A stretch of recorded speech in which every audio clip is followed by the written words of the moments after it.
his second time saying it, he said that he think about pardoning Puffy supposed to get sentenced by October, November, and Trump might pardon him before he gets sentenced. Because he probably involved in those parties with Puffy. Trump's name is in this. Trump's name is in this book, in this chapter. Yeah. You gonna hear it? Let's read on. Mm-hmm. He said Spence told him the operation was for the purpose of blackmailing the powerful, and that Spence admitted all rooms in his home were bugged with surveillance devices. Vincent added that King seemed, quote, obsessed. Now listen up, listen to this good. Now this King, this is that Omaha businessman who's also a J, unfortunately, when you look him up. So read that sentence from the top. Vincent added that King seemed, quote, obsessed with the subject of murdering children. That's wild. That's wild, yo. All right, so give me Ephesians 6 and 12. Ephesians 6 and 12. For we wrestle not against flesh and blood, but against principalities. Right. Against powers, against the rulers of the darkness of this world, against spiritual wickedness in high places. And that's exactly what we're reading about right now. Spiritual wickedness in high places, right? Pure evil, okay? And so this high level corruption and viciousness, I mean, that's what this is. And we Israelites, we should be nowhere near this. Right, or the individuals that's doing it. You know what I'm saying? But now in this society, oh, well, it's not me. But he's just living his life. He's just doing, he only live once, and he's just living his best life, and, to each his own. No, man, that's unacceptable. Right? It's easy to say that as long as you're far removed from it, but what about when it's at your doorstep? Exactly. You see? So it's not acceptable then. Well, guess what? We're here to tell you it's never been acceptable. Right? So as a so-called blacks, Hispanics, natives, we got to cut that out of our lifestyle. That type of wickedness. All right? Let's read on. Can I get a precept? Oh, please. Yeah. Wisdom of Solomon, chapter 12, verse 4 and 5.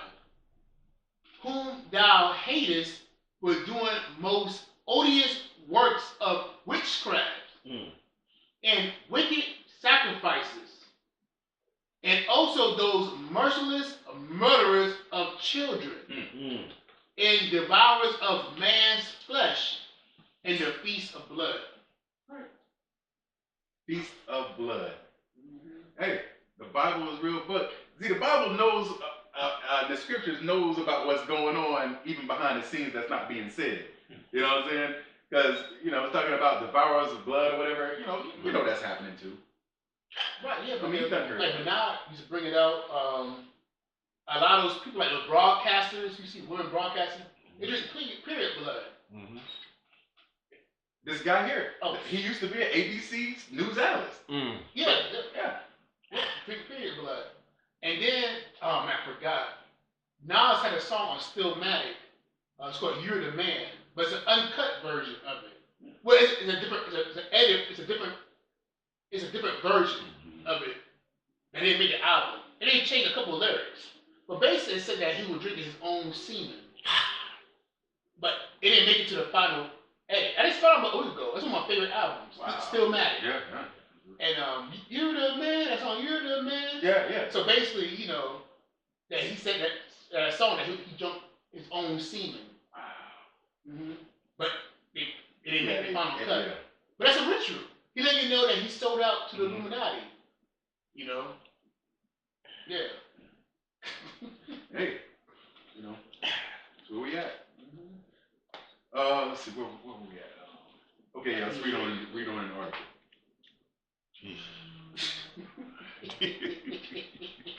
I think we just passed the. Yeah, you're right.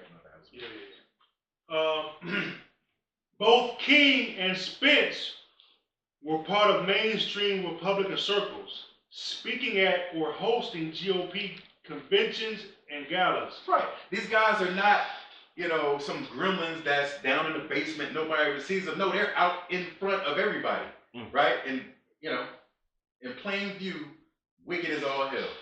Go ahead.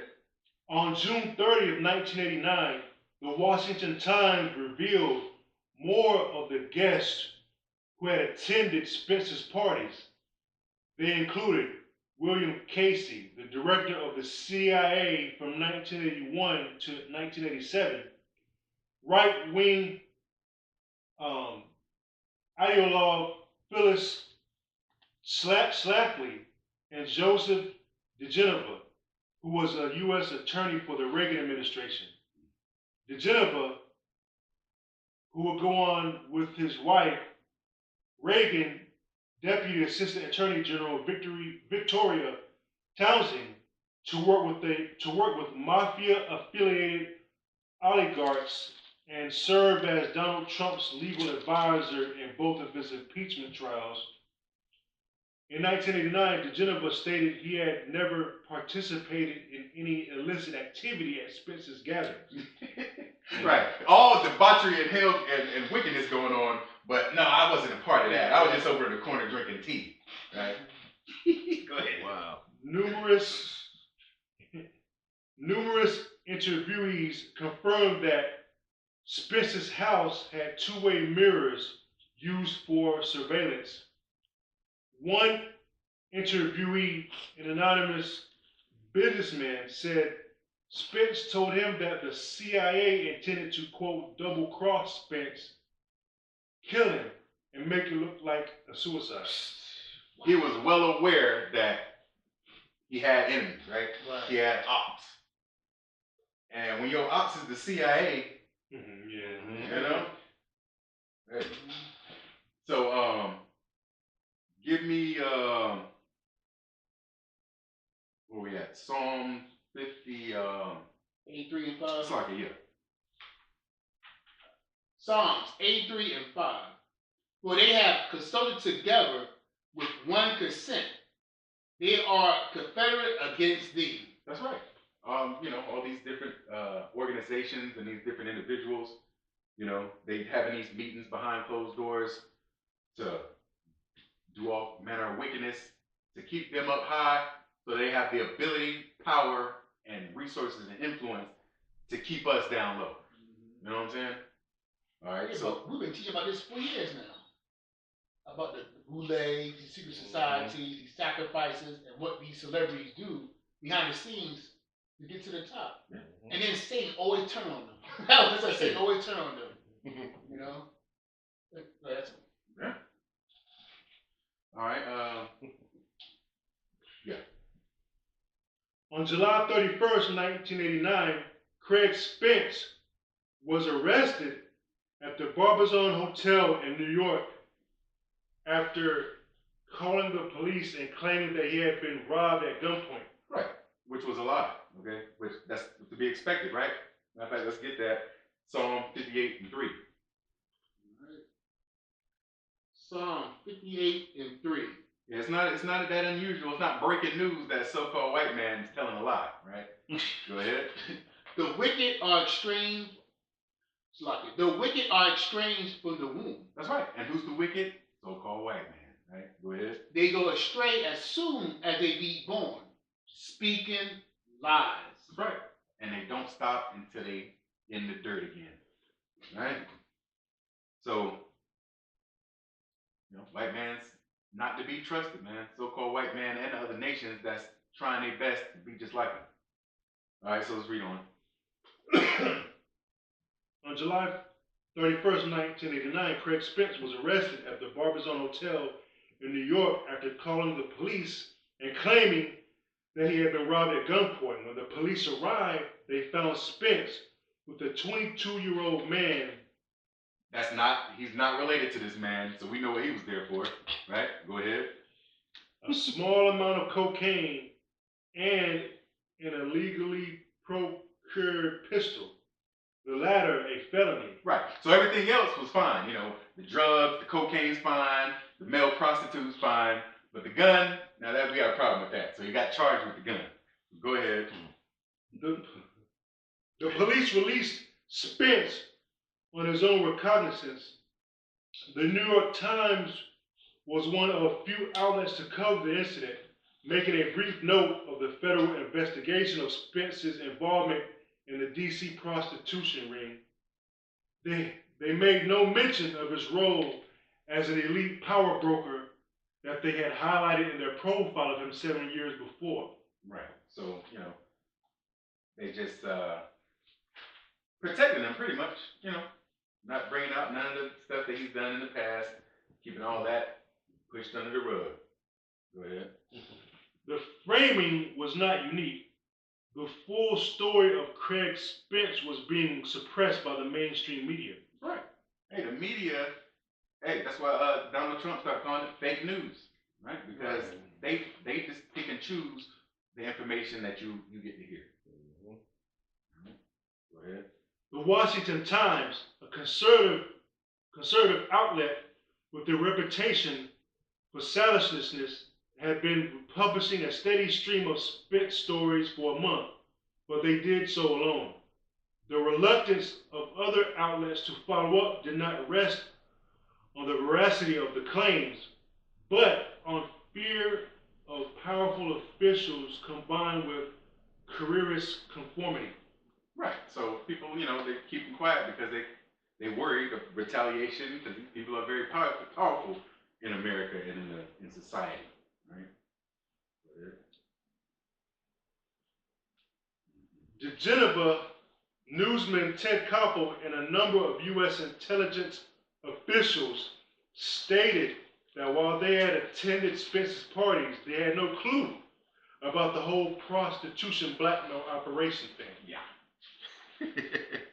Ted Koppel, he didn't know? Yeah, right. Come on now. All right, read on. In August 1989, Washington Post managing editor Leonard Downey Jr. described their July 18th story as, quote, a very interesting, sophisticated, classic style story on a very interesting Washington phenomenon, and added, I'm sorry we had it second, but none of us had Craig Spence on our screen. Well, right. In other words, we didn't have Craig Spence on our radar, right? That's why we weren't doing it. But yeah, because somebody told y'all don't write about this, or maybe y'all chose to do it yourself because you was at them parties. But saying, oh, we didn't know anything about Craig Spence, that's why we weren't reporting it. That's a crock. Everybody knows that, right? Go ahead. Yeah, I'm sorry we had it second, but none of us had Craig Spence on our screen. To which Spence remarked, I had the world at my house, and now they don't know who I am. Yeah, see that? We don't believe that. You're always at the party, more than once, I'm sure. You know exactly where to go for the drugs. You know exactly where to go for the prostitutes and all that. So, yeah, Craig Spence said it himself. Everybody was at my party, but somehow nobody knows who I am now. We don't believe that. All right, read on. In the final interview before his death, Spence said, now this is a heavy saying right here, right? And this kind of, in a nutshell, it makes me think of, this is how I think of American politicians in a nutshell. All right, so listen up, read this. In the final interview before his death, Spence said, all this stuff you've uncovered involving call boys, robbery, and the White House tours, to be honest with you, is insignificant compared to other things I've done. Damn. Woo, but listen to this. Go read on. But I'm not going to tell you those things, and somehow the world will carry on. He's done way worse wicked things than that, and we'll never know. We'll never know about it, right? Man, how you get worse than that? Exactly. Hey, it's America, man. We're talking about with the elites and all their rituals and stuff, man. Ain't no telling. Yeah, I mean, they're already flying. They got a pedophilia ring flying children from coast to coast. Man. And this is his own words. Yeah. He's telling the truth. Read on. But I'm not going to tell you those things, and somehow the world will carry on. And carry on it did. Days after Spence's sudden suicide, U.S. Attorney Stevens ended the investigation into Spence and his operations. Just like that.